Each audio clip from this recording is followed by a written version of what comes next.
Ana shu psixologiya bilan bizni diniy bilimlarimiz o'rtasida qarama-qarshiliklar bormi degan savolni bermoqchi edim. O'zingiz javob beryapsiz. Yevropa davlati yoki ularni Amerikani olamizmi? Ulardagi holatni bizdagi holatdan farqi bor. Bu yerdagi narsani to'laligicha bu yoqda tatbiq qilolmaysiz. Bizni o'zimizga xos qadriyatlarimiz bor.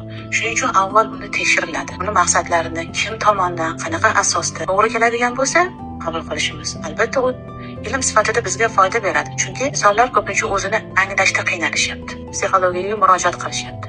Agar uni o'zini anglashda, kamchiliklarini ustida shug'ullanishga va qadrlaydigan tomondan qadrlab o'zida yoki o'zidagi xususiyatlarda ishonch hosil qilishga yordam beradigan bo'lsa, shuningdek boshqalar bilan bo'layotgan munosabatlarda yordam beradigan bo'lsa, masalan ularni to'g'ri tushunish, to'g'ri anglash, ularga ko'mak yoki o'rtadagi munosabatlarni tiklashga, umumiy til topishga yordam beradigan bo'lsa, buni mutlaqo inkor qilmaymiz. Albatta bundan bir vosita sifatida qo'llanamiz, foydalanamiz.